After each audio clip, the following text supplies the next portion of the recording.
Sejam bem-vindos a mais um encontro do Sindustrigo. Para nossa surpresa, esse evento teve uma demanda de público muito grande, então a gente teve aí que mudar o endereço desse evento para transmissão para o YouTube, o que é uma surpresa muito positiva, né? E que mostra que o setor está muito, né, muito interessado nesse novo tema, né, que foi recentemente publicado. Eu gostaria, então, de apresentar o Fábio, né, o Fábio Guerreiro, que é do Moinho Anaconda, e que também é o nosso coordenador técnico aqui do nosso grupo do controle da qualidade. Ele fará uma breve apresentação e depois ele passa aí a palavra para o Ricardo, que é da empresa Prozin, que é a nossa parceira hoje aqui nessa manhã, para que o Ricardo aí possa fazer toda, né, a explanação aí do tema. Bom dia, Fábio. Seja Bom dia, bem-vindo. Cristina. Tudo bem? Obrigado. Então, bom dia a todos. Sejam bem-vindos, né? Mais um encontro assim dos Trigo com informações relevantes, né, do mercado e ao setor moageiro, né? Hoje uma pauta mais extensa sobre o assunto, né? Esse é um tema onde há muitas dúvidas e não gostaríamos que fosse apenas uma leitura da norma, né? E sim algo mais prático, né? De que se entenda com mais facilidade. Hoje iremos falar sobre a RDC 429 e a IN 75, e para isso contamos com a nossa parceira, a Prozin, né? E representando aqui a Prozin, o Ricardo Moura, o gerente de aplicação, para fazer essa parte do nosso bate-papo e um esclarecimento da norma de forma prática e simples. Ricardo, está com você. Obrigado, Fábio. Bom dia a todos. Em nome da Prozin, eu agradeço o convite, agradeço a oportunidade de estar com vocês mais uma vez e trazer um olhar, mais um ponto de vista sobre essas novas legislações, para ver se ajuda a compor, para não ser assim, para não ter o objetivo de ser a palavra final sobre uma interpretação da lei, mas que possa contribuir nos debates, nos fóruns que vocês têm realizado para chegar num consenso do setor sobre como interpretar essa legislação. Acho que o mais importante é isso. Eu não estou aqui em nome da Anvisa ou tendo a chancela de cravar como é que tem que se fazer. Também vou trazer um olhar, assim como vocês tiveram já a oportunidade de ter os olhares de vocês. Então, vou compartilhar minha tela aqui para a gente começar a apresentação. Tudo ok? Bom, então, o que nós vamos falar, o que a apresentação trata? Os capítulos, os temas principais abordados pela RDC e pela IN, que é a tabela nutricional, a rotulagem nutricional. Ricardo, só um minutinho, você está sem projeção, é isso mesmo ou você chegou a projetar? Cheguei a projetar, peraí, perdão.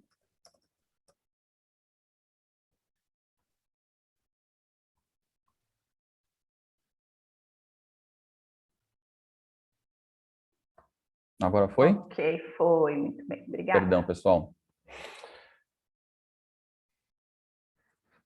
Então,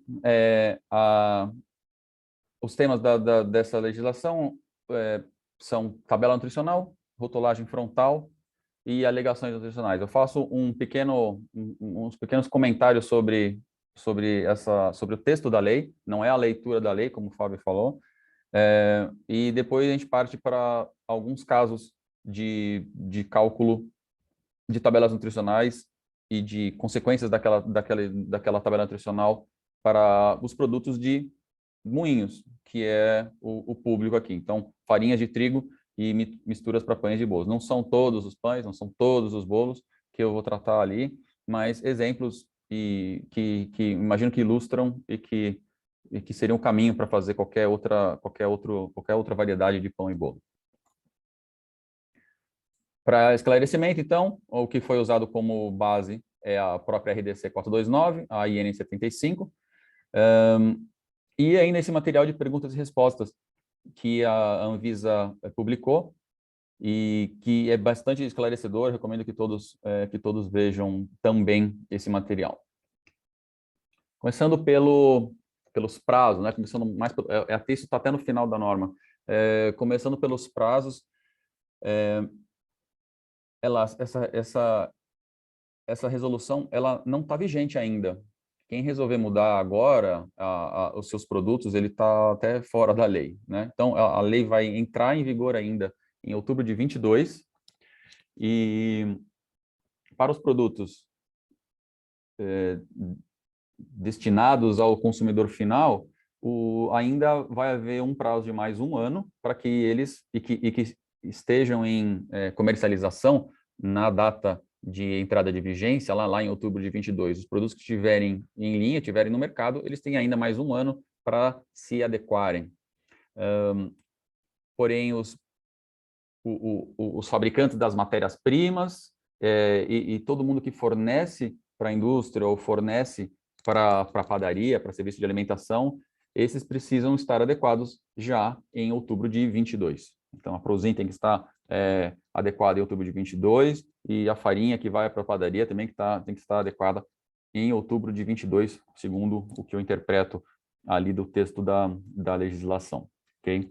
Isso é para evitar aquela situação que aconteceu, por exemplo, no alergênicos, né? Todo mundo tinha o mesmo prazo, e aí o meu fornecedor não precisava informar para mim os alergênicos, eu não conseguia atualizar a minha informação, e aí aquilo não conseguia passar para frente a informação correta. Então, aqui, a Anvisa propôs escalonar a entrada de adequação, né? O prazo para adequação, para que isso fosse mais suave para a indústria e para o mercado. Só lembrando também, a gente pensa que o prazo está longe, né? Mas a rotulagem nutricional, ela é apenas uma parte da rotulagem total que precisa ser pensada num alimento. E geralmente quando aparece uma lei dessa, e o pessoal fala, bom, aproveita que você está vendo, que você vai ter que ver o nutricional, dá uma olhadinha no resto lá, vê se a gente vê se não está faltando alguma coisa, já que vai ter que mudar a embalagem, já que vai ter que pagar um clichê novo, vai ter que fazer todo esse processo de novo, aproveita e vê outras coisas também. E aí a gente tem ideia de quanta coisa que é a rotulagem. A rotulagem é um negócio enorme, é um mundo para se entender, né? Tem tudo que é rotulagem a geral de alimentos, né? De denominação, designação de venda, a lista de ingredientes, o peso líquido tem a própria instrução para ela tem metro para ver também, né, as informações de fabricante lote, tem toda a legislação de alergênico, tudo que é de transgênico, que são coisas em discussão, né, apesar elas estão em vigência, mas existe muita discussão ainda sobre isso. Tudo que é texto que tem que falar sobre da fortificação obrigatória, que tem que ser colocado à parte na rotulagem, as informações de contém glúten, a informação de contém lactose quando cabível, tudo que é informação que a gente tem que adequar da denominação ou frase extra que tem que colocar quando se usa aromatizante e corante, né? Então, mistura para bolo, sabor, cenoura, colorido artificialmente. Então, contém aromatizante. Então, são aquelas frases que precisam ser colocadas no rótulo. Então, o nutricional é uma coisa a mais ainda para a gente ver isso. Então, se a gente for ter que revisar tudo isso no nosso dia a dia, é bastante coisa, e é algo que, como você não fica todo dia vendo, é algo que você precisa parar, lembrar, então leva um certo tempo. Então, essa coisa do prazo é algo para ser pensado que provavelmente você vai querer revisar as outras coisas, não só o nutricional, por causa dessa legislação. Então, vamos para a parte de algumas observações das legislações, né? Primeiro ponto, tabela nutricional. Então, a tabela nutricional mudou o layout, agora ela tem essa carinha, ela deve ter essa cara. O que tem de diferente nela? Então, começamos aqui pela essa parte verde, pela parte de cima.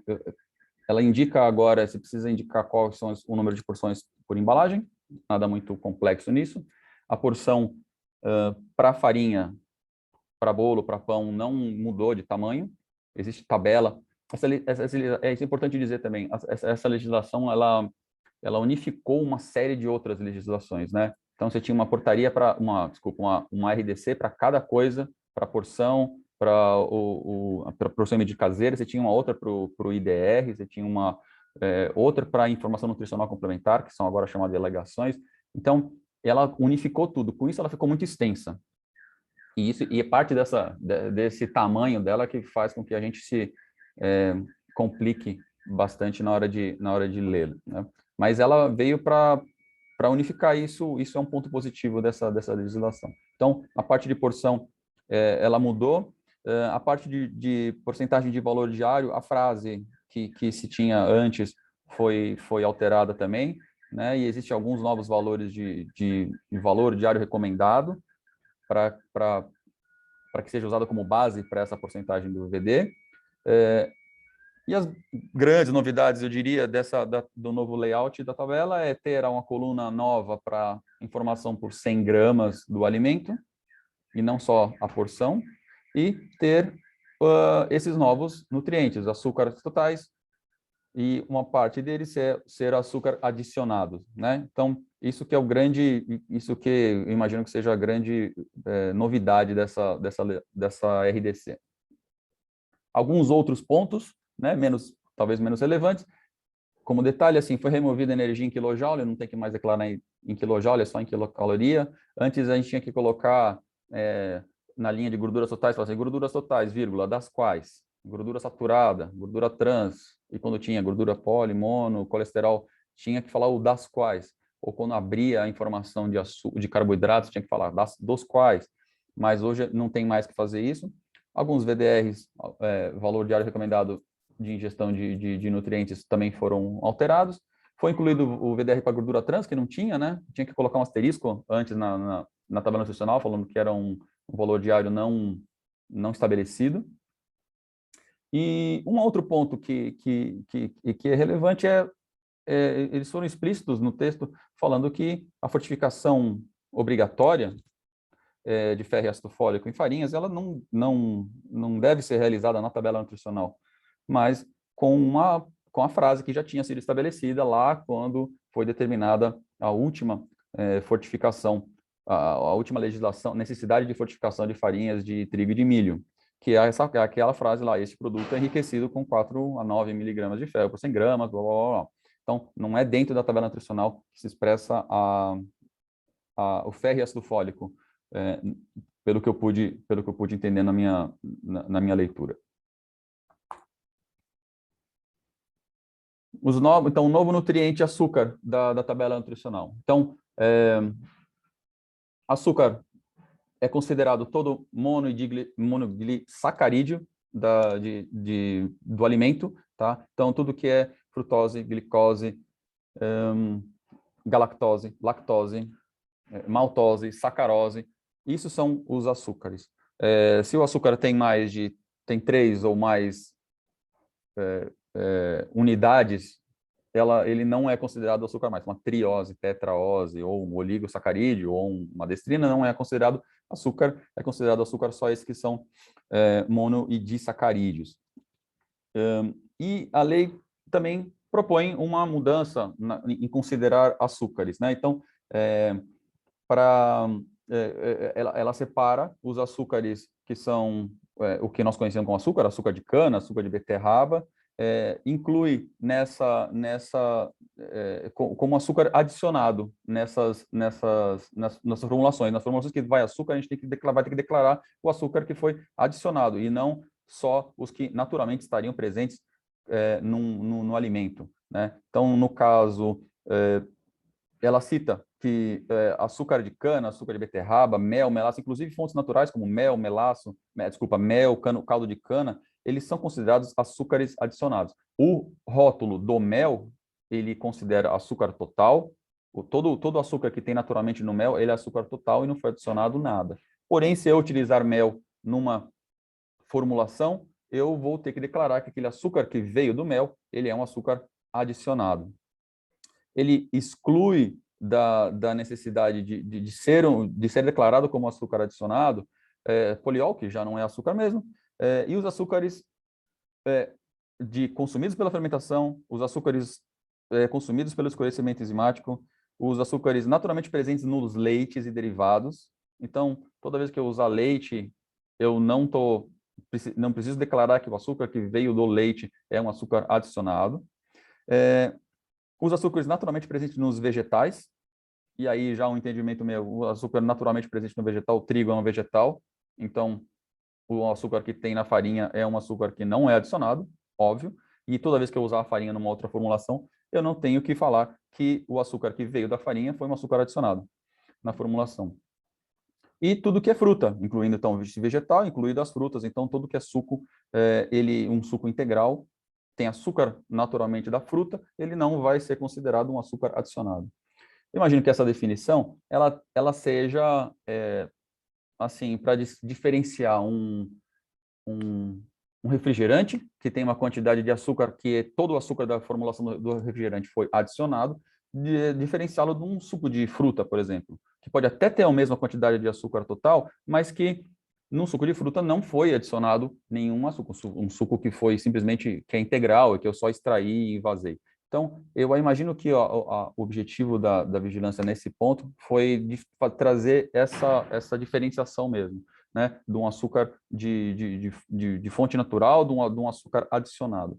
Mas ainda assim, um mel ou um caldo de cana, que são fontes naturais, eles também são considerados açúcares adicionados, onde eles são utilizados, talvez pela quantidade de açúcar que tem dentro deles, que daí é demais, e aí não dá para deixar de dar destaque para eles, né? Um outro ponto que tem nessa definição é que interessa só o que é mono e disacarídeo desses compostos, né? Então, um suco de fruta vai trazer fibra, vai trazer um leite em pó vai trazer gordura, vai trazer outras coisas. Ele não é 100% açúcar da sua formulação, é só a fração que é açúcar do leite em pó que eu tenho que declarar como açúcar adicionado. Isso parece meio óbvio de se falar, mas importante de citar. Uma maltodestrina, o que ele usa no Perguntas e Respostas, uma maltodestrina, ela é composta de destrina, que não é açúcar, e de maltose, que é um açúcar, e de destrose, que é um açúcar também. Então, só essa fração de maltose e destrose que precisa ser considerada quando eu utilizar maltodestrina. Eu não tenho que pensar que é todo ingrediente, quando eu coloco maltodestrina, 100% dele eu vou ter que declarar como açúcar adicionado. Não, é só a fração de açúcar que aquele ingrediente está aportando. Quando a gente vai mandar um produto para o laboratório não vai saber se o açúcar foi adicionado ou se ele está presente, né? Então, o laboratório vai trazer uma informação de açúcar total, e cabe a gente, ou cabe quem solicitou, ter essa distinção do que veio de uma parte e do que veio da outra, do que foi adicionado e do que foi para outra. Então, o que eu imagino, apesar a legislação permite que a gente faça a tabela nutricional por cálculos teóricos, desde que você tenha tudo isso bem documentado e apresente isso na fiscalização, caso ela aconteça. E também os laudos de laboratório, caso você guarda isso para caso seja necessário ter alguma retratação. Por que eu falo isso? É melhor, eu entendo que seria melhor para o moinho a gente mandar as farinhas serem analisadas, considerando o açúcar, manda para um laboratório, manda eles analisar tudo o carboidrato, todo o açúcar, toda a gordura, toda a fibra, tudo, e passar a utilizar isso como a base. Fora, quando eu utilizar farinha mais alguma outra coisa, eu só faço a partir daí cálculos teóricos, eu não preciso ficar fazendo análise da farinha com fermento, não da farinha da pré-mistura para fazer pão francês. Não, eu já tenho a análise da farinha e o resto que eu for aportando, eu vou sabendo que tudo que eu for colocando é açúcar adicionado, é adicionado na minha formulação. Não é obrigado declarar ou detalhar ou abrir quais são os monosacarídeos na tabela nutricional. Então, quando você tiver açúcar adicionado, não precisa falar que o açúcar adicionado foi tanto sacarose, tanto maltose, tanto frutose, tá? Não precisa abrir isso de maneira, não é obrigatório. Se quiser abrir, abre, mas eu acho que não é necessário e não deve, e quanto menos coisa a gente coloca, melhor, né? Na tabela nutricional também, outro ponto, não existe VDR, não existe valor diário recomendado para o açúcar total, só para o açúcar adicionado. Eu não sei o fundamento, mas a tabela nutricional, aquela parte, deixa eu voltar na tabela. A tabela nutricional, essa parte da coluna do porcentagem VD, essa célula aqui do açúcares totais, ela vai ficar sempre em branco, porque não existe valor diário recomendado para os açúcares totais. Para os adicionados, eles incluíram um valor, mas para essa não tem. E eles também falam assim, não é para colocar asterisco, marcação, observação nesse negócio. Deixa em branco e acabou. E aí uma discussão de interpretação, que na verdade eu não cheguei num veredito, eu não tenho opinião sobre isso, as amilases. As amilases que já vêm na farinha, as endógenas ou as amilases que são colocadas numa correção de farinha, por exemplo. O que a gente faz com elas? Porque eles, em alguns pontos da instrução normativa, principalmente, que fala lá na tabelinha onde vai falar se você pode, como que você considera um valor zero ou não significativo. E depois, na tabela que fala quanto de açúcar precisa ter para poder chamar o produto de zero ou sem adição de açúcares, ele menciona enzimas, fala que as enzimas, se eu coloco enzimas, eu vou gerar açúcar, e aí eu não posso falar que o produto é zero ou sem adição de açúcar. É como se as enzimas tivessem que entrar na conta do açúcar, não em quantidade, mas que elas gerassem uma quantidade de açúcar e que me impedisse de tratar o produto como sem adição de açúcar.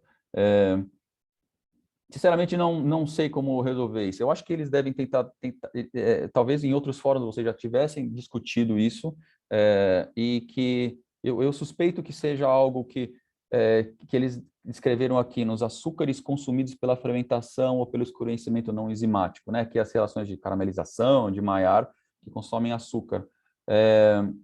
Então, bom, o que eu fiz daqui para frente é considerar que a farinha contém uma determinada quantidade de açúcar e que as enzimas não vão aumentar essa quantidade de açúcar.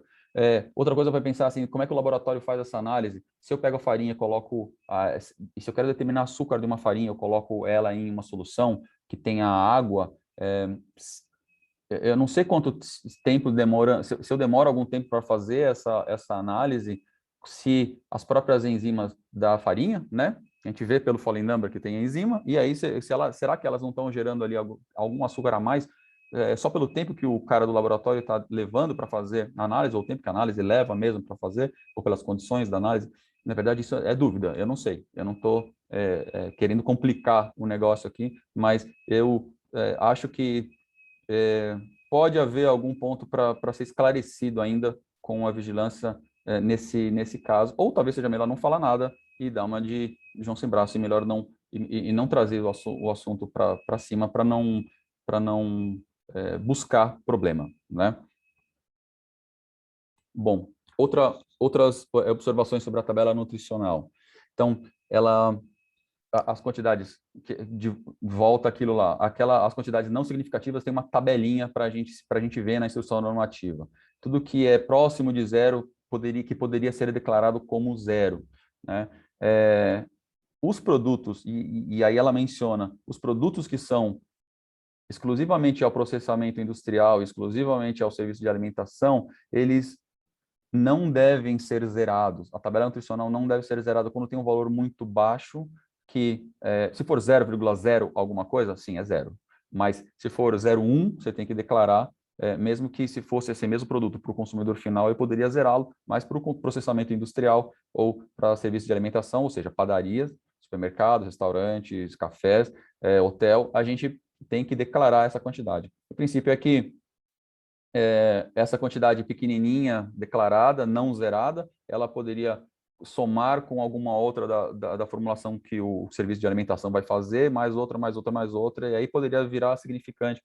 Então, para esse processamento industrial e para serviço de alimentação é melhor não zerar. Então, não deve ser zerado se o teu produto for exclusivamente, e aí exclusivamente, para o processamento industrial. Vai ter outras discussões que a gente vai ter sobre esse negócio de ser exclusivamente para o processamento industrial ou não. Existem também, analisar essa tabela do valor não significativo, ela é corrido. Você olha a tabela, depois ela faz a menção para você olhar um outro ponto dentro daquela mesma tabela. Então, para você declarar o zero do açúcar, você tem que ter zero do açúcar total, e o carboidrato não pode ser tanto, e o valor energético pode ser tanto. Se não for, você tem que fazer uma frase. É um vai e volta no negócio, então tem que tomar cuidado ao utilizar, ao calcular a tabela nutricional aí. Outro ponto é que os produtos exclusivamente para os serviços de alimentação e o processamento industrial, eles não precisam de declaração, não devem ter declaração por porção. A gente só precisa declará-los, a quantidade da tabela nutricional, naquela coluna lá dos 100 gramas. Você não precisa ter a coluna da porção e a coluna da porcentagem de valor diário preenchidas. É só por 100 gramas. E aí depois lá no exercício a gente vê, eu tenho uma dúvida, aqui para ser esclarecida, tá? Então é muito explícito aqui falando assim, ó, se for exclusivo para processamento industrial ou serviço de alimentação, só faça a coluna dos 100 gramas. As pré-misturas são talvez o maior complicante para o nosso setor na interpretação dessa lei. Então, porque elas dão um trabalho a mais para serem declaradas. Então, no caso de pré-misturas, o que foi a minha interpretação da lei é quando você precisa de adição de outros ingredientes, a declaração na tabela nutricional, ela precisa ser feita por 100 gramas do produto pronto para consumo, ou seja, o pão, o bolo, considerando o valor nutricional dos ingredientes que você colocou lá, ou que você instrui o seu cliente para ser utilizado. Então, assim, um pão que vai água e fermento, você precisa considerar, a água não tem nutricional, mas você precisa considerar o fermento na composição. Naquela coluna de 100 gramas, você vai colocar o valor do pão pronto para consumo. Se for um bolo, você vai colocar tudo que o leite aporta, tudo que o ovo aporta. Se você pede para colocar margarina, vai colocar tudo que a margarina aporta também, além da sua pré-mistura. Então, na primeira coluna, 100 gramas do produto pronto, do pão ou do bolo. E na coluna da porção, tem que colocar a quantidade de pré-mistura que serve para fazer uma porção do pão ou do bolo. Isso já era assim, né? Então, já é assim, para eu fazer um pão, eu preciso de tanto de pré-mistura, então é essa quantidade que vai ser a porção declarada naquela coluna porção, né? A quantidade do meu ingrediente que consegue, depois de finalizado, fazer uma porção do produto final, né? E aí precisa ser adicionado uma nota de rodapé falando que aquela quantidade lá dos 100 gramas foi no alimento pronto para o consumo. Então, é uma coisa... nós vamos ver no exercício, isso é bem... é chatinho, tá? Então, de novo, declarar por 100 gramas de pão ou bolo pronto para consumo, declarar a porção de mistura para preparar uma porção do pão ou do bolo. Observação, quando você tem vários modos de preparo, de vez em quando você tem algum fabricante que faz uma mistura e fala que ela é multiuso, né? Então, faz pão de forma, faz um pão de hambúrguer e aí faz um pão de forma com uma receita. Faz um pão de hambúrguer colocando um pouco mais, sei lá, de gordura e um tanto de água diferente. Faz um pão doce colocando margarina, colocando ovo. Todas essas formulações, se elas são... se você vai colocá-las lá, elas precisam estar em 3 tabelas diferentes. Nesse caso, por exemplo, cada um precisa ter uma tabela nutricional diferente, porque vai considerar ingredientes diferentes em cada uma dessas formulações. Uma coisa que tem no Perguntas e Respostas, que é bastante relevante, é assim, mas eu coloco uma sugestão de receita na minha embalagem da minha farinha, por exemplo. Uma sugestão de uso, ela não é considerada uma instrução de preparo. Então, se eu coloco lá uma receita para exemplificar o uso da minha farinha para o consumidor final, por exemplo, numa doméstica, ou uma receita de bolo que eu uso minha farinha com fermento, se ela for devidamente caracterizada como uma sugestão de uso, e aí eu trabalho para o nosso marketing, né? Ela não é considerada instrução de preparo. Tá? Então, não é toda receita que se colocar numa embalagem que ela precisa ter uma tabela nutricional diferente. Só quando for assim, muito desejado, ou quando for o intuito da pré-mistura, fazer aquela receita em específico. Existe uma outra coisa, um outro ponto de discussão que está no Perguntas e Respostas, mas que eu não encontrei no próprio texto da lei, uma coisa relacionada à lactose. Então, pensando que uma mistura de bolo, por exemplo, e que o fabricante indica que se utilize leite para fabricar, junto com a pré-mistura, o bolo final. A pré-mistura, suponhamos que ela não contém nenhum derivado de leite na pré-mistura. Então, é de se esperar que o pó, a pré-mistura, a gente não vai ter que escrever aquela frase do contém lactose nela. Porém, como a gente indica que o produto final seja fabricado com leite, o Perguntas e Respostas fala que precisaria ter... não declara a frase contém lactose, mas depois na tabela nutricional você escreve quanto de lactose você está aportando. Eu acho isso um ponto bem, assim, para ser discutido mesmo com a autoridade, tá? Porque não sei que leite que a pessoa vai usar. Se a pessoa tem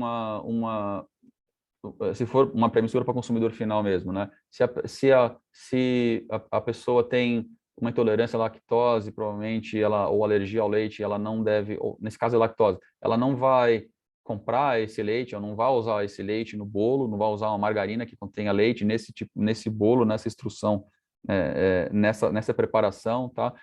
O moinho, o fabricante da pré-mistura não está obrigando ninguém a usar um determinado tipo de leite, não fala se o leite é desnatado, se é integral, que tem que usar, né? Então, se é semi-desnatado. Então, eu acho esquisito que o fabricante da pré-mistura tenha que se comprometer com o tipo de leite que a pessoa está usando lá na ponta para se preocupar com alguma declaração referente à lactose. Tá? Eu acho maluco. Talvez desse para se contornar essa situação, indicando na embalagem, olha, se para um bolo livre de lactose, utilize leite um leite zero lactose, ou um leite não sei se nem pode chamar de leite de amêndoa, leite de arroz, aquelas bebidas, né?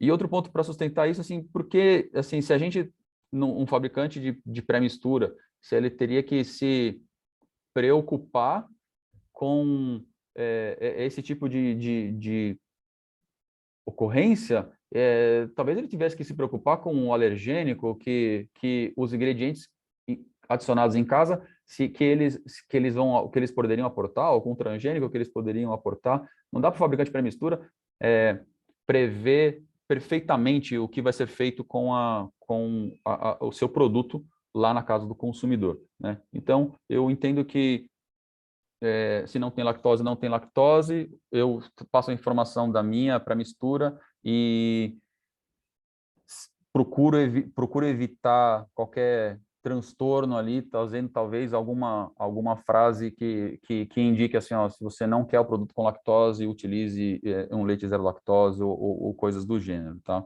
Porque também não quero não acho interessante que se faça um produto que só possa ser consumido por alguém que não é intolerante à lactose, por exemplo, tá? Então, isso é outro ponto para outros fóruns, para ser discutido. Por fim, a tolerância.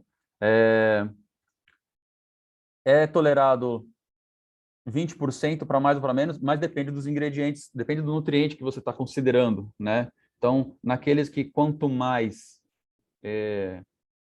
pior, você pode errar para menos quanto você quer, mas para mais você pode errar só 20%. Então, para gordura, para carboidrato, para açúcar, são os ingredientes que são vilões, né? Você só pode errar para um lado, não pode errar para o outro. E o mesmo vale para os outros nutrientes, que são os que fazem bem, né? Então, proteínas, fibras, as gorduras boas, as vitaminas, você pode colocar a mais o quanto você quiser. Você pode errar para mais o quanto você quiser, mas você não pode errar para menos em 20%. Tá? Então, essa é a tolerância da tabela nutricional. Um elemento novo dessa legislação é a rotulagem nutricional frontal, né? O sistema de lupas aí que sinaliza quando esses 3 nutrientes, açúcares adicionados, gorduras saturadas e sódios, excedem um determinado limite aí estabelecido por esse anexo da IN 75. Então, o açúcares, importante dizer que é açúcar adicionado, né? Então, voltando ao exemplo lá do suco, um suco que tem bastante açúcar, mas que é natural, que não foi adicionado nenhum açúcar, que é o próprio açúcar da fruta, ele não vai precisar ter esse tipo de lupa, pelo que eu entendo. Porém, uma outra bebida que tenha talvez até a mesma quantidade de açúcar de um suco, ela vai precisar ter, além da tabela nutricional, ela vai ter que escrever um alerta aí nesse formato. E tudo que é tabela nutricional também, eu não sei se precisa dizer isso, mas tudo que é a tabela nutricional e esse modelo da lupa, tudo isso está bem especificado na IN lá, o tamanho de fonte, quantos pontos tem que ter isso, um monte até de coisas que eu não entendo. Imagina que um designer, um cara de embalagem que é o que vai entender, o pessoal do marketing para frente lá vai conseguir entender o que significa isso. É super padronizado como você deve fazer a lupa, a tabela nutricional. Então, e a gordura também não é toda a gordura, é só a gordura saturada que entra nessa conta, né? E aí tem esse limite e o sódio também entra nesse sistema de lupas. Alguns alimentos não devem declarar. Não é que é opcional declarar, a declaração é vedada. Então, farinhas você não vai ter lupa, a não ser que se adicione outros ingredientes que possam aportar açúcares, gorduras e sódio. E aí a gente tem um exemplo nosso para ser estudado da farinha com fermento, tá? Para ver quanto de sódio que ela aporta. Outros produtos onde a rotulagem nutricional é afrontada, e novamente voltamos àquele termo lá, produtos destinados exclusivamente ao processamento industrial, ao serviço de alimentação, e aí, por fim, os aditivos alimentares e coadjuvantes de tecnologia. Então, no produto da Prozin não vai ter essas lupas, é vedada a declaração, e mesmo assim, mesmo que não fosse, um produto é destinado exclusivamente ao processamento industrial. Então, tudo que for farinha ou mistura que for exclusivamente ao processamento industrial ou ao serviço de alimentação, padaria incluída, não é vedada a utilização da rotulagem nutricional frontal.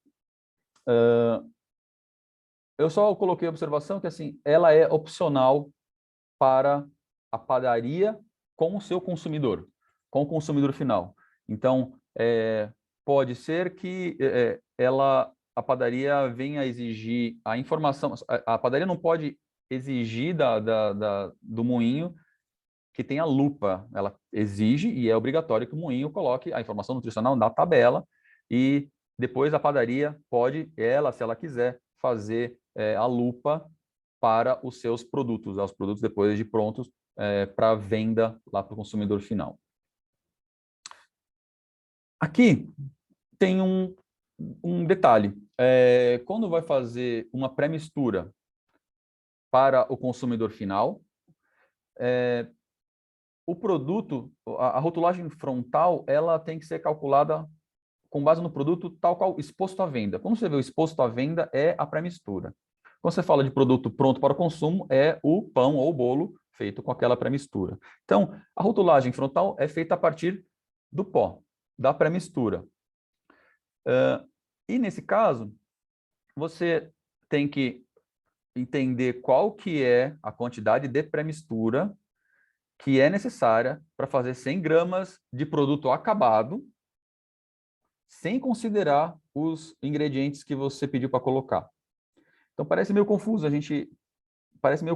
gente lendo assim o texto, entender o que está querendo, né? Mas, então, não estão falando mais de tabela nutricional, estão falando da lupa para o cálculo, para saber se vai ter ou não a rotulagem frontal, para saber ou não se o açúcar adicionado, se a gordura saturada ou se o sódio vai precisar ser declarado na frente, você precisar, no caso da pré-mistura, considerar só ela na quantidade suficiente para fazer 100 gramas do produto final, ok? Por fim, existe uma última parte da legislação lá que fala sobre as alegações nutricionais, que era chamado de informação nutricional complementar antes, né? Que é tudo aquilo de baixo, muito baixo, não contém, zero, fonte, rico, esse tipo de coisa.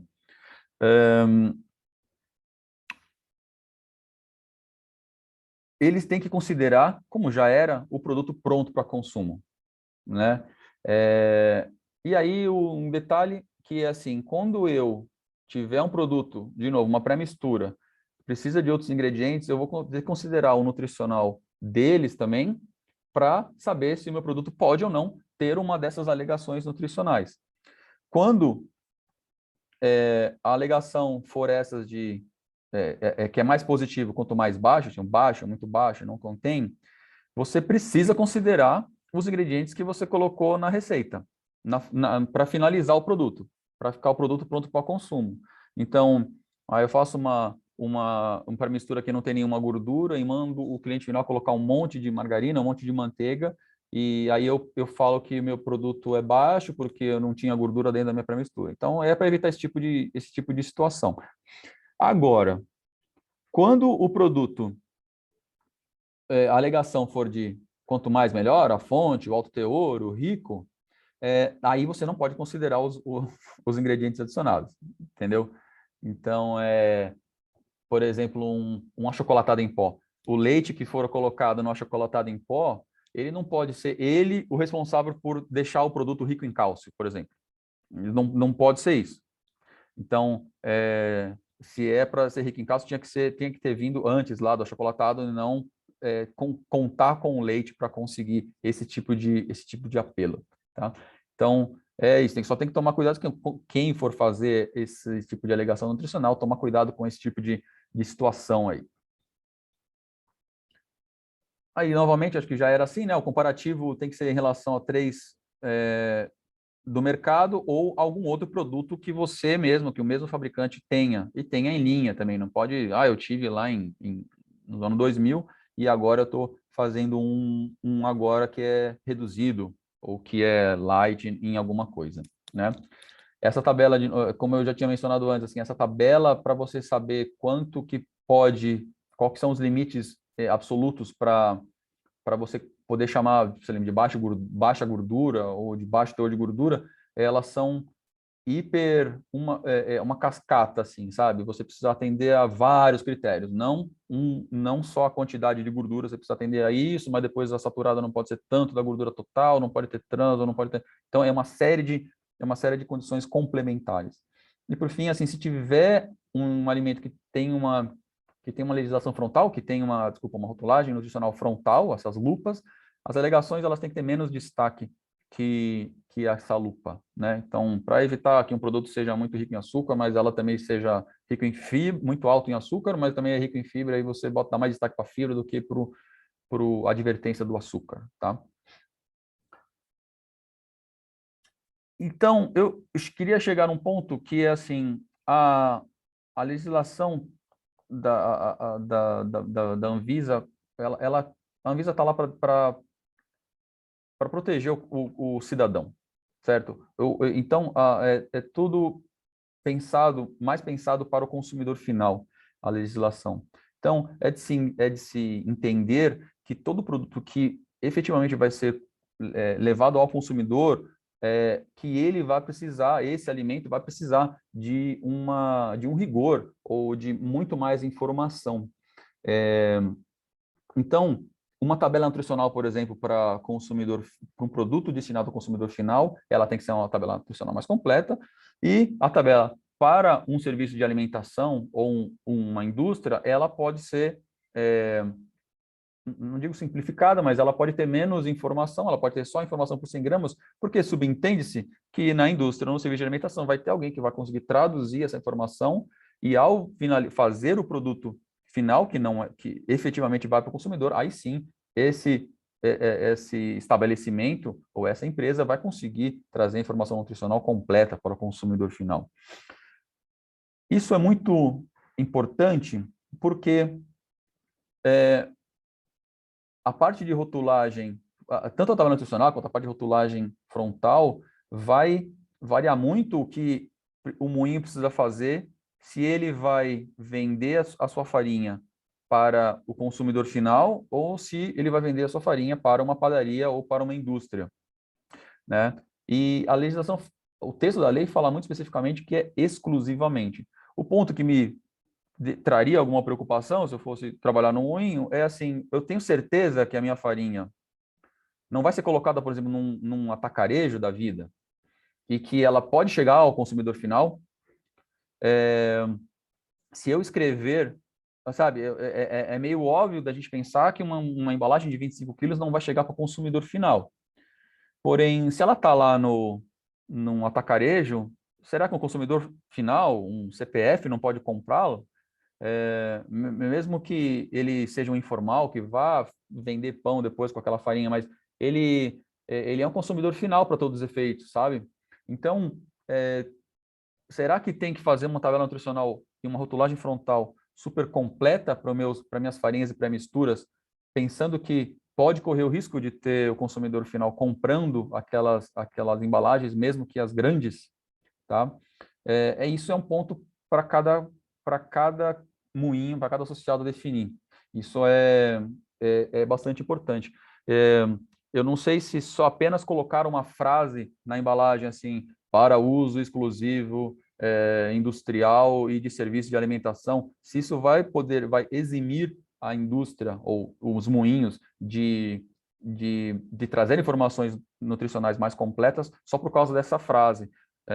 Quando ele estiver exposto, ou se vai chegar um dia um fiscal e vai entrar no atacarejo e vai falar, tudo isso aqui tá bom para o consumidor final comprar, então tudo tinha que ter uma rotulagem completa, tá? Então, isso é um ponto para ser discutido, eu imagino, entre os associados, em outros fóruns, para definir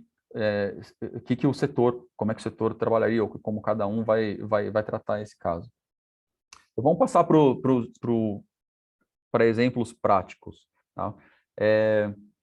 O Fábio gentilmente enviou umas análises de laboratório de algumas farinhas que ele tinha solicitado para ser determinada a quantidade de açúcares que havia naquelas farinhas. Né? Então,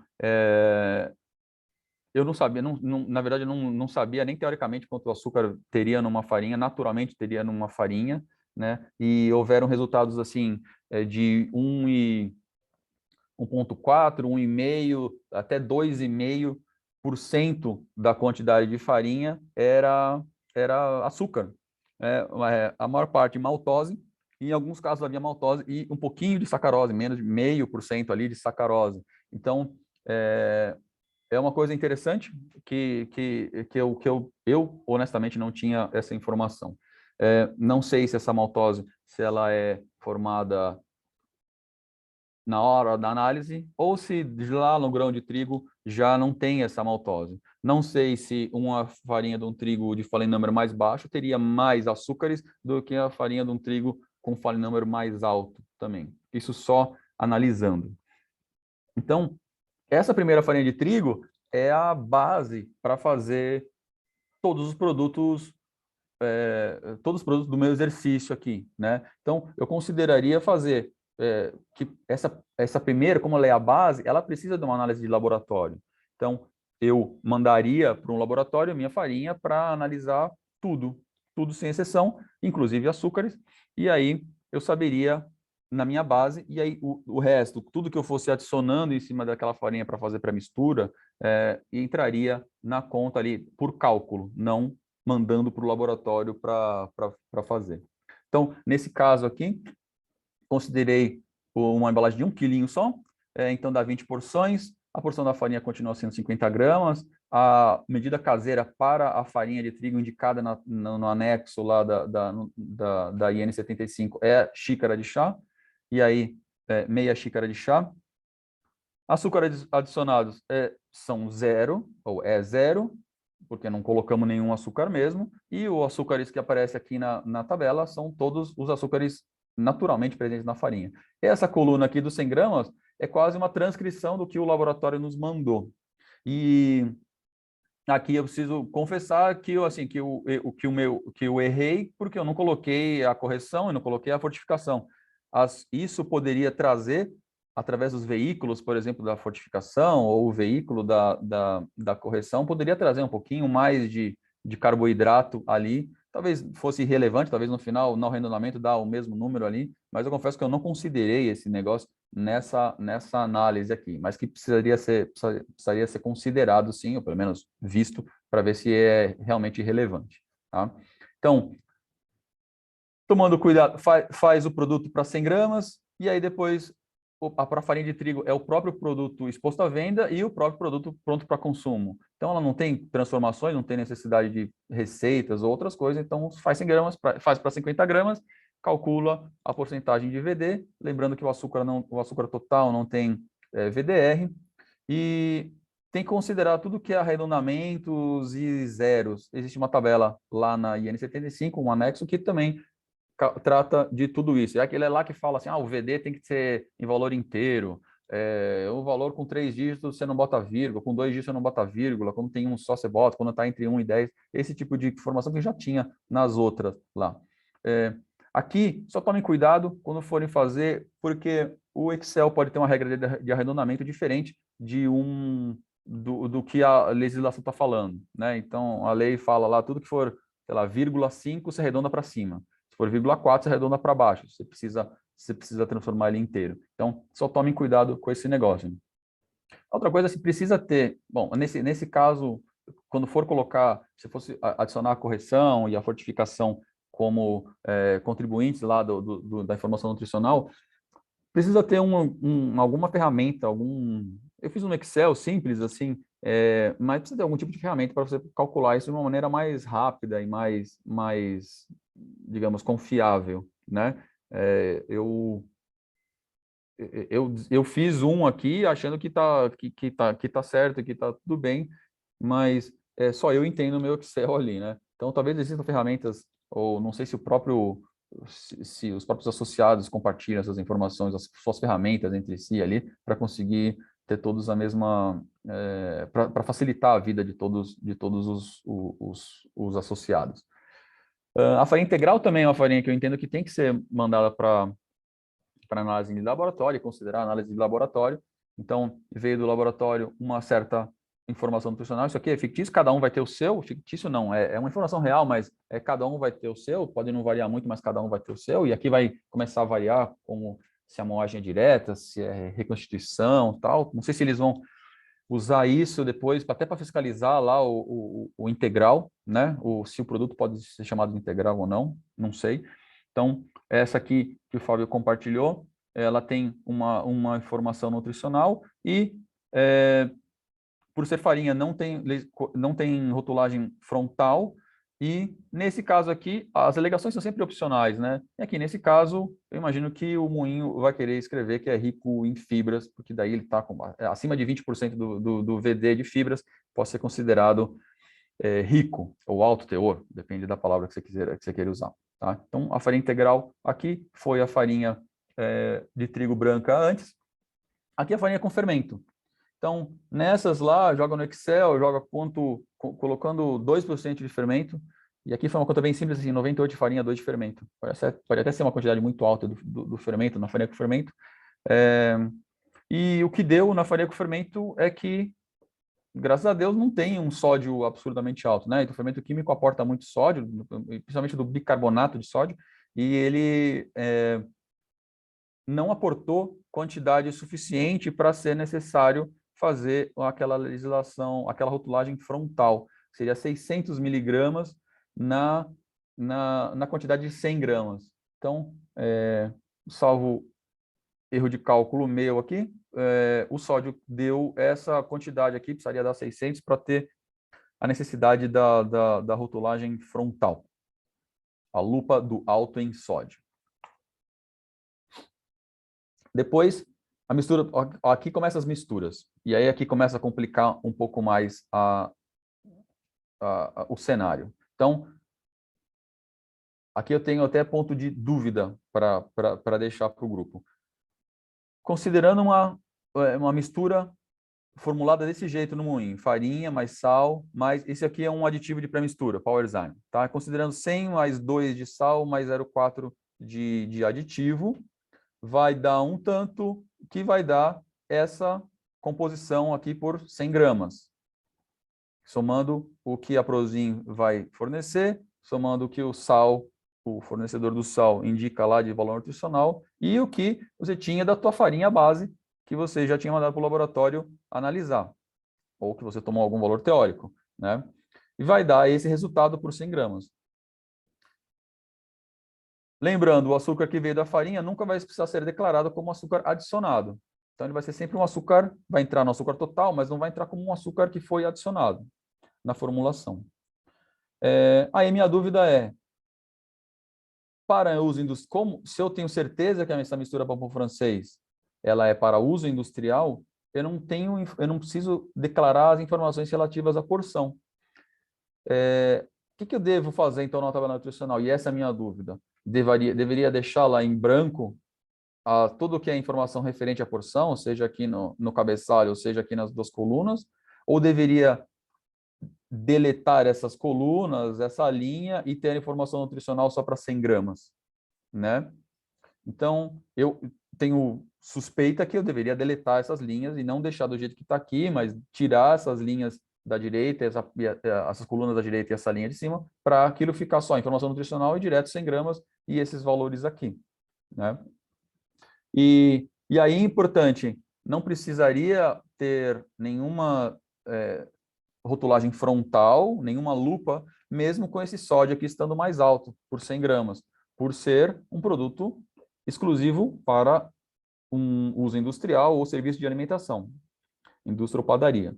Então, não precisaria, se for para a indústria, eu não tenho lupa e tenho uma declaração muito mais simplificada, mesmo sendo uma mistura. É muito mais fácil para a gente calcular ou ter isso para ser aprovado amanhã lá, porque isso é muito mais tranquilo de se fazer, porque considera só o que o moinho está fornecendo.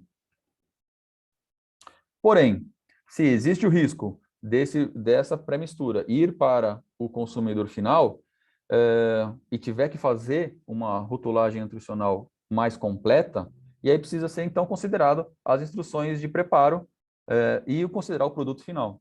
Nesse caso, digamos aqui, hipoteticamente, que a minha pré-mistura eu coloco 55 de água e 2 de fermento. Vai dar ali uma certa quantidade, se fosse porcentagem, né? Para dar uma porção de pão, que é 50 gramas, eu precisaria, considerando uma evaporação lá de forno, uma perda no forno de 20%, eu precisaria fazer essa quantidade de massa, e que daria, então, uma quantidade de pré-mistura de 39,8 gramas para fazer uma porção de pão. E se eu quisesse fazer 100 gramas de pão, daria uma outra quantidade de pré-mistura, de água e de fermento, considerando essa mesma evaporação aqui. Então, vamos manter isso de lado por enquanto. E aí a pré-mistura, a informação nutricional seria desse jeito. Então, considerando uma pré-mistura, por exemplo, de 25 quilos, ia dar um monte de porção por embalagem. A quantidade para fazer uma porção de pão, a quantidade de pré-mistura seria 40 gramas, ou arredondando esse 39,8 gramas aqui, né? Então, arredondando 39,8 dá 40 gramas, e aí a quantidade de pré-mistura, considerando só o que a pré-mistura aporta, é essa dessa coluna aqui do 40 gramas, da porção. O valor diário está calculado em cima da porção. Então, ele está calculado só em cima do que a pré-mistura traz, só do que a pré-mistura aporta. Essa coluna das 100 gramas, ela considera 100 gramas de pão, considerando tudo o que a receita aporta. Então, 125 gramas de massa vai dar 100 gramas de pão, então é o nutricional de tudo isso aqui somado, da pré-mistura, mais a água, não traz nada, e do fermento também, que é um pouquinho que ele traz.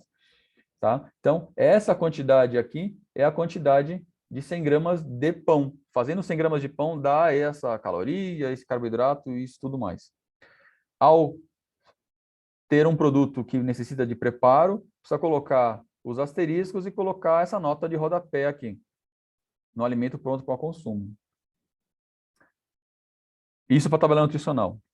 Pensando agora na rotulagem frontal, nas lupas, eu tenho que não considerar só isso aqui direto, essa coluna dos 100 gramas direto, porque a rotulagem frontal é por 100 gramas.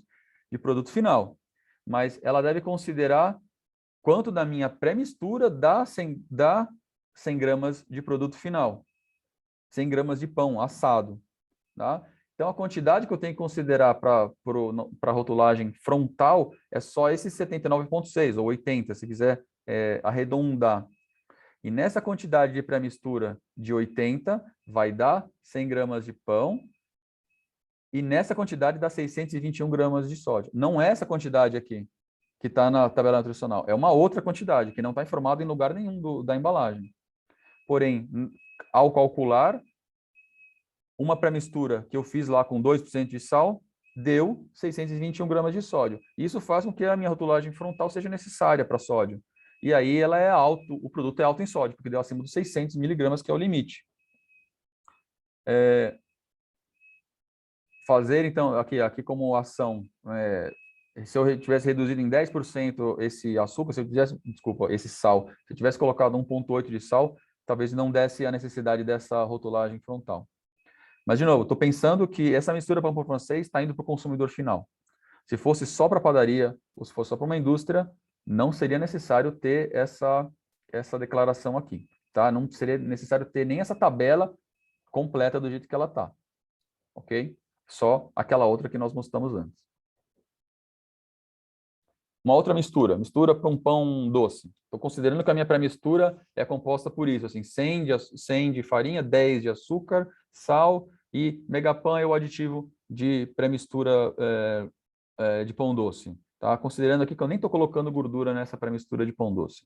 Então, nessa fórmula, ela dá uma tabela nutricional que, de novo, é aquela coisa, fica em branco ou deleto. Eu acho que tem que deletar essas colunas. Então, dá esse perfil aqui de nutricional. Então, aqui nesse caso, nós temos açúcar que é adicionado. Então, vai ter uma diferença entre o açúcar que é total e o açúcar adicionado. O açúcar total considera o açúcar que veio da farinha, que é uma fonte natural, e o açúcar que eu coloquei, açúcar sacarose, açúcar de cana, que eu coloquei na pré-mistura. Então, 9 veio do açúcar adicionado, tinha mais 2 que estava na farinha e totalizou 11 aqui dos açúcares totais. Então, você começa a ter já a presença do açúcar adicionado e a diferença entre o açúcar total e o açúcar adicionado, porque uma era uma fonte natural. Em todo produto que eu usar farinha, eu não vou precisar colocar aqueles 2% que vem da farinha, eu não preciso colocá-lo aqui como açúcar adicionado. E aí, então, para o caso de eu fazer uma mistura para pão doce que pode chegar no consumidor final e que daí, então, eu quero trazer mais informação, uma informação nutricional mais completa, eu tenho que considerar o modo de preparo dela. Então, numa mistura para pão doce, considerando hipoteticamente que a minha instrução de preparo é essa, é botar 100 de pré-mistura, 40 de água e 4 de fermento fresco, para fazer um determinado tipo de pão lá. Aí, de novo, para fazer 50 gramas de pão, considerando agora um pouquinho menos de evaporação, eu vou precisar de 58,8 gramas de massa para fazer os 50 gramas de pão. Isso precisa de 41 gramas de pré-mistura para fazer essa quantidade de pão. E depois, se eu quisesse fazer 100 gramas de pão, eu precisaria ter 82 gramas de pré-mistura. Então, transformando isso numa tabela nutricional, se eu pegasse ainda assim uma embalagem bem grandona, 25 quilos, dá bastante porção, 41 gramas é a quantidade de pré-mistura suficiente para fazer 50 gramas de pão. Depois tem que converter o anexo que fala das medidas caseiras, xícara, colher, copo, essas coisas, ela fala que a porção para o preparo de bolos é colher de sopa. Então, por isso que aqui não é mais xícara, como foi nas farinhas, aqui entrou como colher de sopa, tá? E aí essa quantidade, 8 colheres de sopa, na verdade eu estou chutando, porque eu não medi a colher de sopa, eu não fiz uma pré-mistura para pão doce e medi a densidade dela para saber quantos ml dava para a medida caseira. Tá? Então isso precisa ser, desconsiderem esse número aí, se é 8 ou se pode ser menos também. E aí, como foi na mistura do pão francês, eu tenho uma coluna para falar da porção, a quantidade, essa coluna central dos 41 gramas aqui, ela considera só a quantidade de pré-mistura e só os nutrientes que a pré-mistura está trazendo para fazer os 50 gramas de pão. Então, 41 gramas e dá um certo VD. A coluna de 100 gramas é a coluna de 100 gramas de pão pronto, né? Então, eu tenho que trazer tanto o que a minha pré-mistura está trazendo, quanto que o outro ingrediente que eu estou colocando, que é o fermento, está trazendo. Não vai dar grande diferença, tá aqui o produto final. Então, nesse caso, com 10% de açúcar lá, não precisei ter nenhum, não passa, está longe ainda do produto, da necessidade de declaração de rotulagem frontal, de lupa para açúcar, e gordura também não tinha, então não vai ter necessidade de ter nenhuma lupa nesse caso. Eu imagino que uma pré-mistura ou uma receita de pão doce, ela deve precisar de lupa quando eu tiver lá acima de 15, entre 15 e 20 ali de açúcar na formulação, vai começar a precisar ter lupa para essa, salvo algum erro que eu tenha cometido aqui, vai precisar de lupa para uma pré-mistura de pão doce, tá? Nesse nível ali de 10, 8, 10% não vai ter problema. E a última, e a mais complicada, uma pré-mistura para bolo. Então, considerando de novo essa uma formulação assim, ó, com simples, com pouco ingrediente, não tem nem conservante nessa fórmula, corante, aromatizante, nada. Então, simples para efeito de ilustração: farinha, açúcar, amido, sal, fermento químico, gordura. Max Cake NG é o nosso emulsificante. Então, considerando essa composição, jogando no calculador de tabela nutricional, dá uma certa quantidade. Então, lembrando que para uso industrial, existem, para um uso que não é industrial, se o nutriente chega num valor perto de zero, e aí cada nutriente tem um mínimo ali, quando ele chega perto de zero, pode ser considerado zero, atendidas alguns critérios. No uso industrial, não se zera. Então, por exemplo, a gordura trans chegou perto de zero aqui, está 0,1. Se fosse para o consumidor final, talvez eu pudesse zerar, aqui eu não posso zerar. Então, eu nem sei se para o consumidor final eu poderia zerar nesse caso aqui, mas aqui não zera. Então, fica 0,1 e deixa. Nesse caso, de novo, se fosse só para uso industrial, não ia ter nenhum tipo de alegação frontal, porque não pode. Desculpa, alegação não, rotulagem frontal. E alegação, quando eu falo alegação não aplicável aqui, na verdade, você pode fazer o que você quiser, é opcional. Eu não vou ficar aqui falando todas as alegações que poderia fazer. Você poderia falar de zero gordura trans, ou sem gordura trans, ou baixo colesterol, sabe? E aí tem que botar aquelas frases lá como todo outro, não sei o quê. Então, existe uma série de coisas que daí cada cliente cada cliente fazer. Senão seriam muitas opções aqui para serem listadas. Então, se fosse só para mistura, só para uso industrial, daria uma tabela nutricional aqui que tem um pouco menos de informação. Supondo que eu tenho preparo, então, dessa pré-mistura, e eu quero trazer uma informação nutricional, preciso trazer uma informação nutricional mais completa, eu tenho que considerar o preparo, e nesse caso aqui, suponhamos que a minha receita é coisa assim, então, de colocar ovos e leite na formulação. A quantidade, a porção do bolo é 60, não é 50. Então, para fazer 60 e considerando uma evaporação ali de 10, vai dar uma certa quantidade de bolo e aí uma quantidade de pré-mistura para conseguir fazer aquela quantidade de bolo e para fazer 100 gramas de bolo, essa outra coluna aqui. Então, transformando isso numa tabela nutricional final, considerando uma embalagem de 5 quilos, vai dar tantas porções.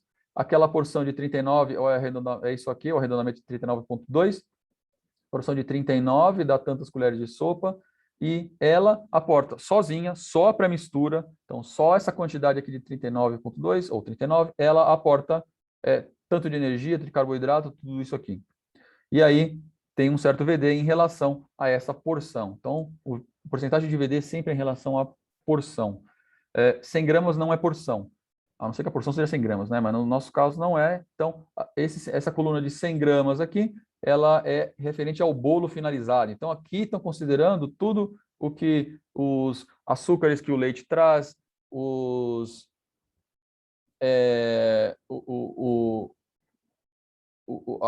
a gordura que o ovo traz, né? Então, existem todos os ingredientes adicionados vão ser considerados nessa informação nutricional aqui. E aí, nessa análise, acaba sendo necessário a legislação frontal, a rotulagem frontal de açúcar adicionado, porque daí passa dos 15 gramas que poderia ter em 100 gramas. Se eu pegasse a quantidade de açúcar que só a pré-mistura está aportando aqui nesse bolo, nesses 100 gramas de bolo aqui, se eu pegasse só a pré-mistura, pegasse só a quantidade de açúcar que ela está aportando, daria 25 gramas já. Então, ela precisa da informação de lupa aí de açúcar adicionado, tá? A quantidade é alta e é bem distante do limite, né? Então, para ter algum tipo de... para chegar num ponto de se não precisar ter a declaração lá da lupa, vai ser um caminho longo, vai ser um caminho que precisa ser estudado, aí é casa a casa, aí é fabricante, né? Mas, de novo, lembrando, só se for um bolo para o consumidor final, ou só se for um bolo que você faz e que corre o risco do consumidor final comprar. Então, se for uma mistura para bolo simplesmente ou exclusivamente, e a lei fala exclusivamente para o consumidor, desculpa, para o serviço de alimentação e para a indústria, você não vai fazer nenhuma lupa e deixa isso para quem for transformar o produto final, se quiser. Então, a padaria pode ou não falar dos bolos dela que tem alto açúcar adicionado, ou ela também pode não falar lá para frente, tá? Então, é bem longo esse caminho. O açúcar é o mais difícil desses para arrumar. E aí, eu preciso falar que a gente tem soluções para redução de açúcar, para redução de sal, para redução de gordura, caso seja necessário, tá? Então, fiquem à vontade para nos solicitar quando se acharem que precisam. Se falar, não precisa, eu vou declarar, declara, a amizade continua, tá bom? Era isso, Fábio. Eu não sei se você quer que eu retome alguma coisa, que eu... ou se nós abrimos direto para as perguntas, temos aí uma meia horinha para as perguntas.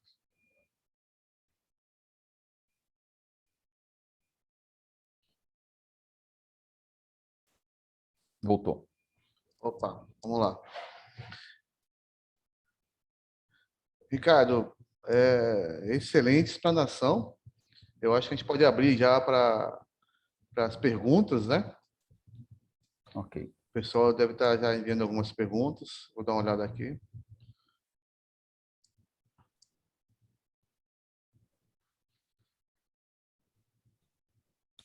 Eu vou ter uma pergunta aqui.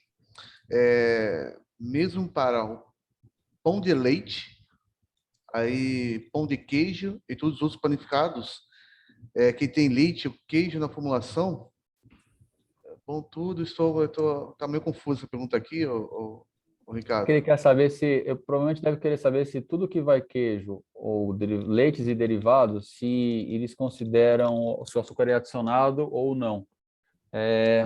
Pelo que deixa eu ver se eu volto a compartilhar a tela aqui.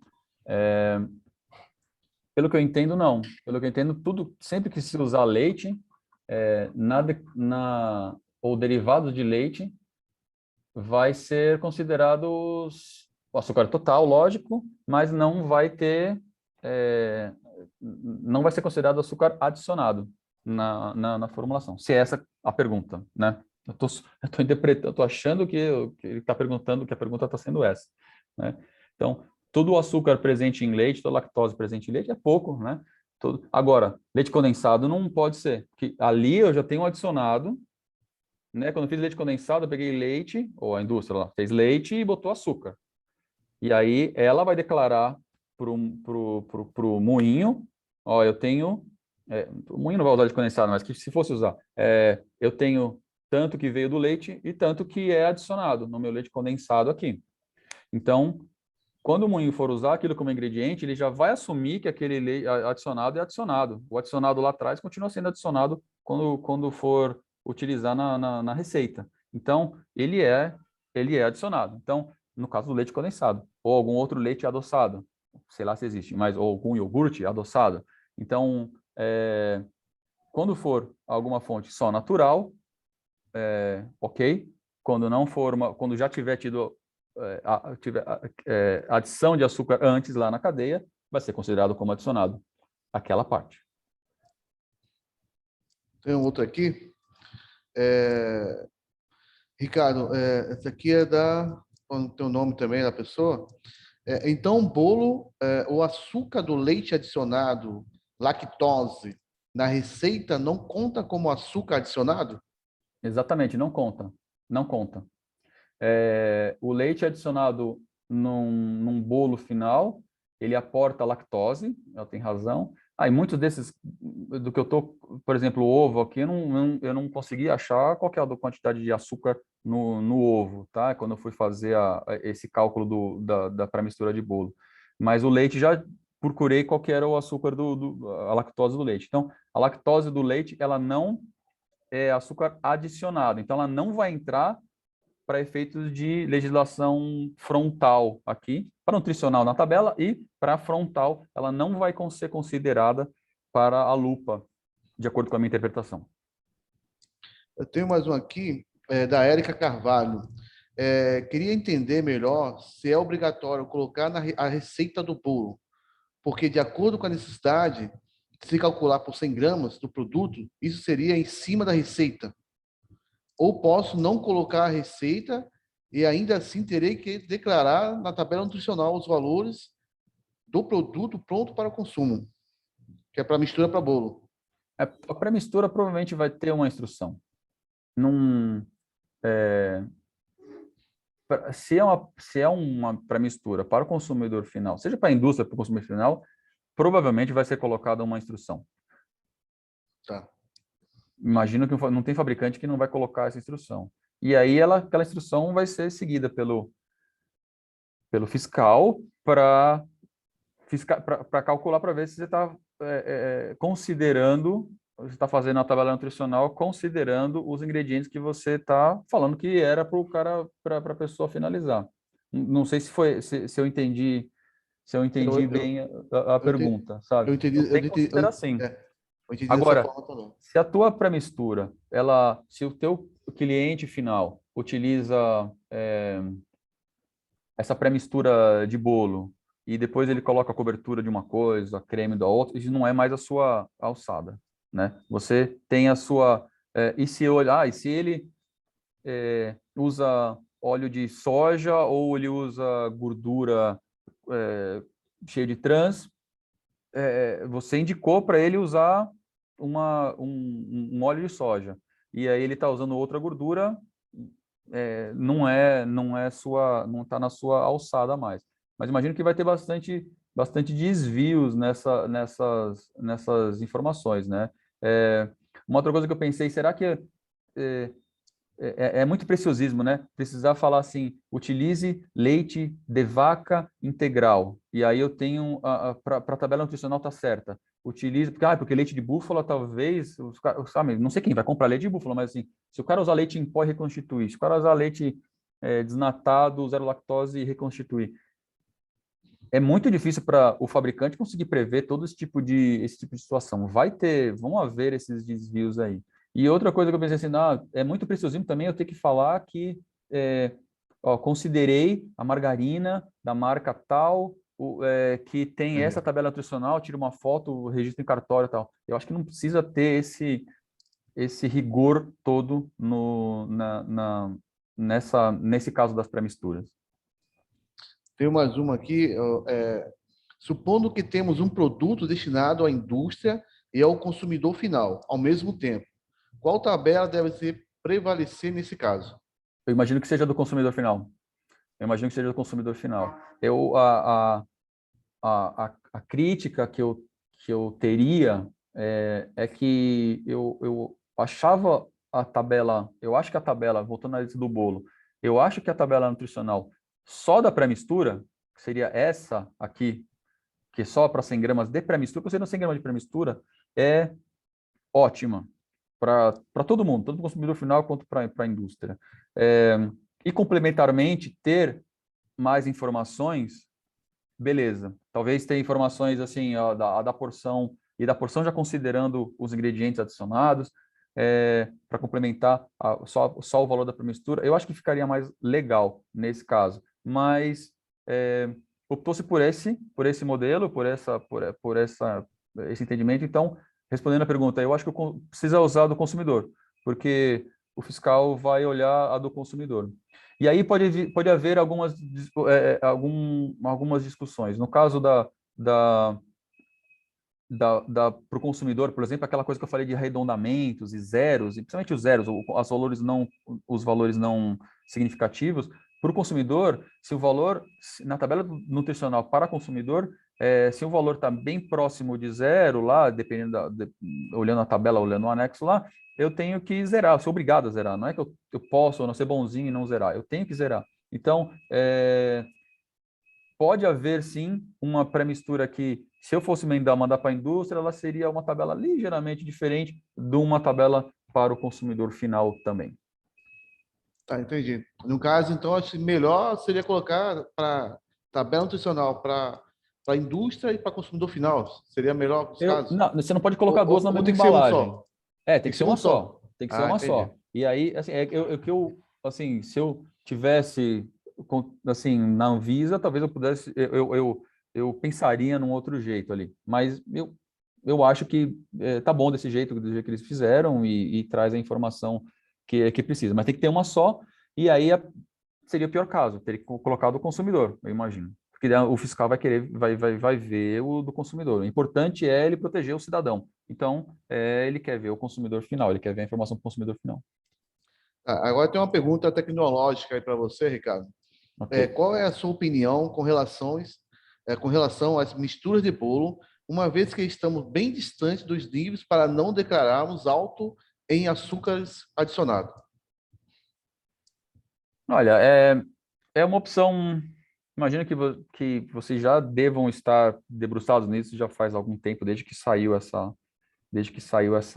legislação, ou até antes, né, desde as consultas públicas lá, porque foi um processo bastante longo. Uma redução, que nem aquela que eu falei do sódio, baixa de 2 para 1,8, muita gente até já adota 1,8 de sal e não tem que fazer nenhuma compensação. Talvez tenha compense colocando um pouquinho mais de correção, um pouquinho mais de aditivo para compensar a perda de força que o sal dá. Mas é uma coisa bem imperceptível. No caso do açúcar, a redução para o nível que não precisaria ter rotulagem frontal é uma redução muito drástica, uma redução de 40%, 50%. Então, considerando que essa receita que eu coloquei de bolo aqui nem é uma receita cheia de açúcar, né? Ela não é uma receita que é 1 para 1 do açúcar com a farinha, nada. É uma receita que já tem um açúcar mais baixo. Então, e ainda assim ela precisaria de 50%, de 40% de redução. É uma coisa que descaracteriza o bolo. Fazer uma redução simples, fazer uma redução sem compensação com alguma coisa. Então, existem soluções no mercado para buscar essa redução.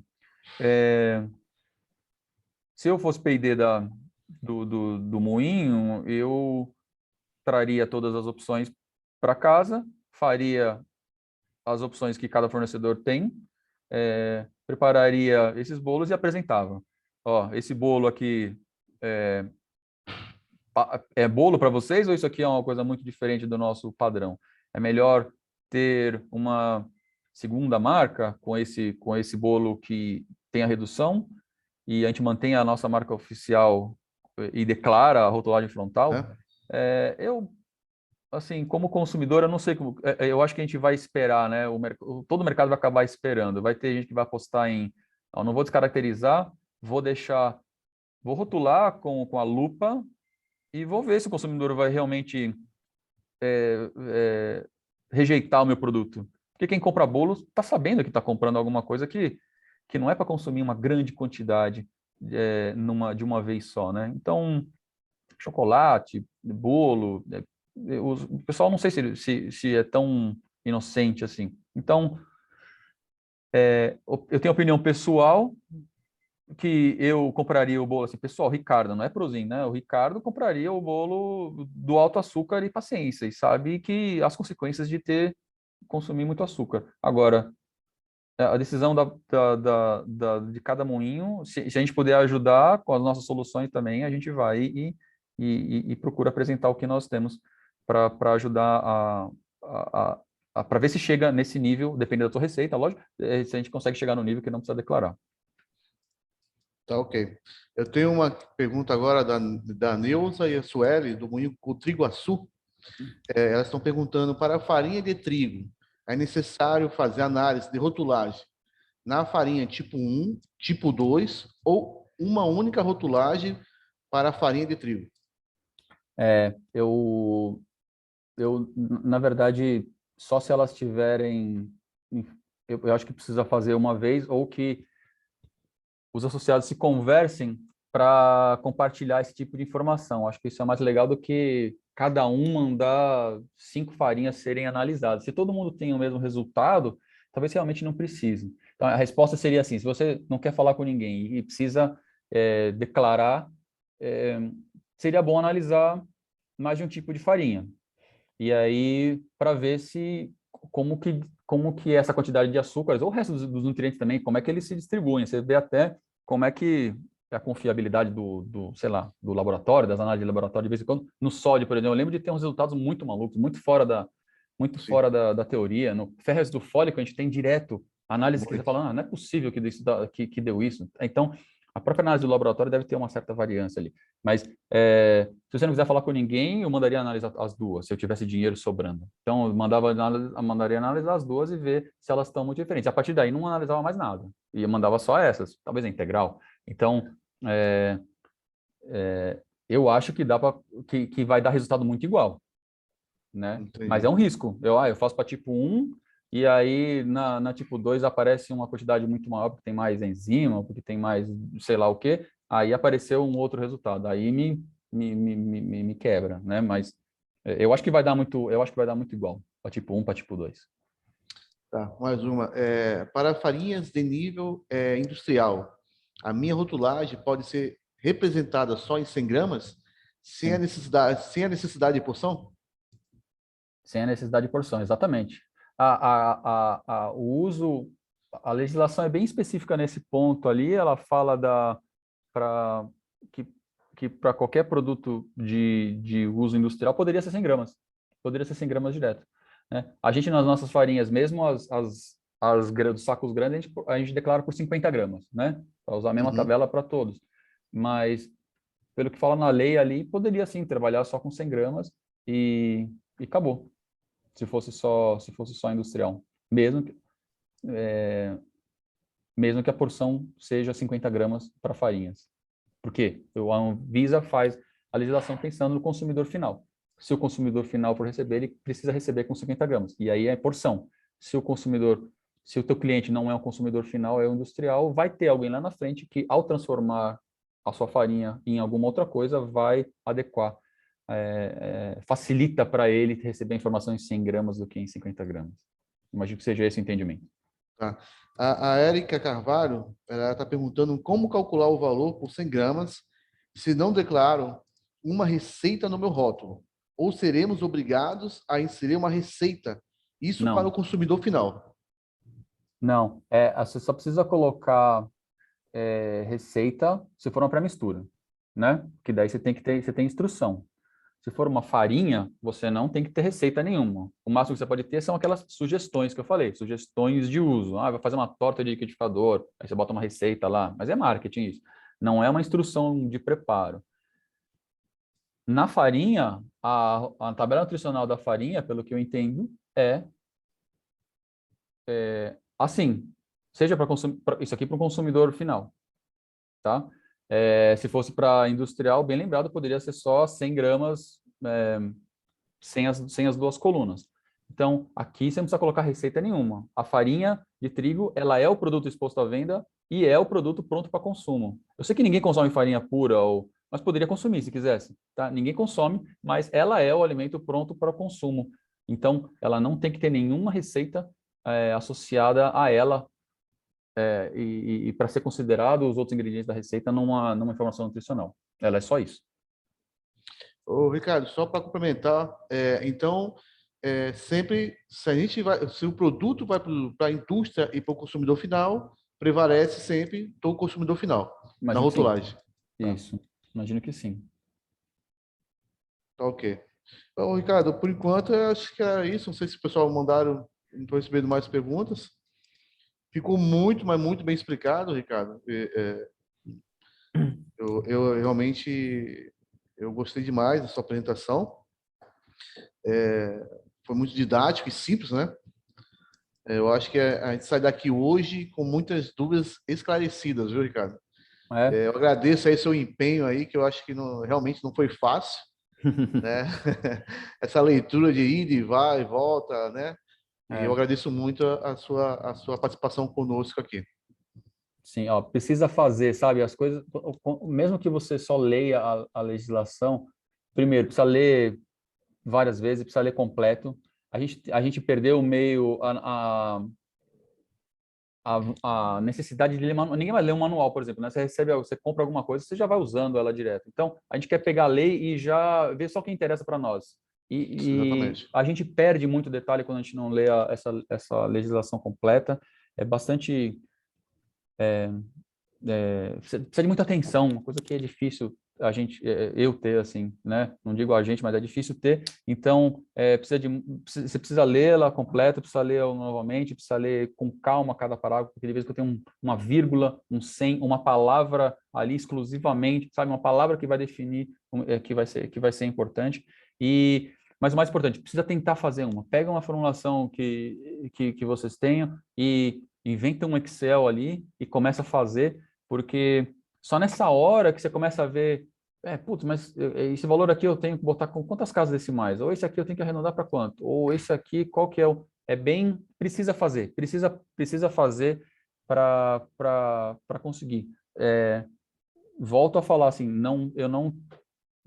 o que eu falei aqui é tudo uma opinião do Ricardo e a opinião da Prozin em relação a isso. Não é a palavra final, não sou casado com ninguém da Anvisa, não tenho nenhum contato lá para saber, para falar, não, vai ser isso aqui e vai ser desse jeito que o Ricardo está falando. Eu não tenho a palavra do Sindistrigo, não tenho a palavra da Abitrigo, não tenho nada. Então, é só mais um ponto de vista e o que eu puder contribuir em futuros fóruns aí, o que a Prozin puder contribuir, nós estamos totalmente disponíveis. Ok, muito obrigado. Tem alguma... Cristina, algum recadinho? Olá, vamos lá. Não só agradecer, Ricardo, e agradecer o Fábio, passar uns recadinhos, então, que a apresentação vai ficar disponível lá no YouTube. A apresentação para a gente enviar por e-mail, eu só tenho o e-mail daqueles que se inscreveram, né? Que a gente recebeu inscrição oficial.